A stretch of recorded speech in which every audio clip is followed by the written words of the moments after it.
ces milliers de petits propriétaires d'appartements Pierre et Vacances que vous suivez depuis un bon bout de temps maintenant. Il vous avait contacté à l'adresse rmcpourvous@rmc.fr. Oui, la célèbre multinationale cotée au CAC 40 les avait privés, ces petits propriétaires, de leur loyer depuis le début du Covid.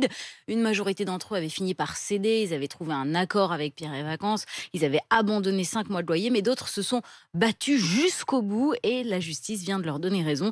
C'est un tribunal judiciaire qui a rendu cette décision pour une résidence de Mulhouse. Pierre et Vacances condamnés à payer l'intégralité des loyers pour 2020 et 2021 à une vingtaine de propriétaires comme Mireille. L'entreprise lui doit 20 mois de loyer, près de 6 000 euros.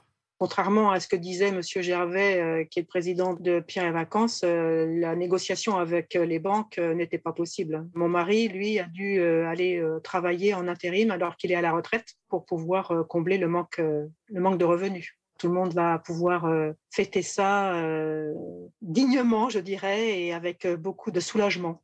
Donc j'imagine que pour Pierre et Vacances, ça y est, c'est une épée de Damoclès quand même. C'est d'autant plus une épée de Damoclès que si Pierre et Vacances ne respectent pas la décision de justice, c'est-à-dire si l'entreprise ne paie pas les loyers en temps et en heure, eh bien les propriétaires pourront récupérer la clé de la résidence, c'est-à-dire tout simplement mettre Pierre et Vacances dehors, mettre fin au bail finalement qu'il y a avec Pierre et Vacances, puisque Pierre et Vacances n'est pas propriétaire de la résidence, c'est juste un exploitant et c'est peut-être ce qui va se passer. Pierre et Vacances mis dehors puisque la première mensualité devait être payée cette semaine, il y a 5 jours, sauf qu'hier, il n'y avait rien sur le compte en banque des propriétaires. Ce qui nous donne la possibilité de demander à exclure Pierre et Vacances de la résidence. Et est-ce que vous envisagez de le faire ?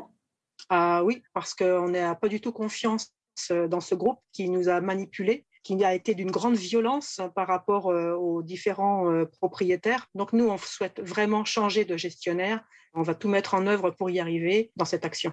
Cette résiliation de bail, ce serait une première dans l'histoire du groupe Pierre et Vacances. Une première, mais pas forcément une dernière, puisque la justice doit rendre prochainement des décisions pour 6 autres résidences et 500 copropriétaires. Et que dit Pierre et Vacances ? L'entreprise a décidé de faire appel de la décision, évidemment, mais elle reconnaît qu'en attendant, le jugement doit être exécuté et les loyers versés concernant l'impayé du mois de mars. Elle estime qu'elle avait déjà versé une partie du solde en janvier et qu'elle pouvait donc s'exonérer du versement de cette mensualité.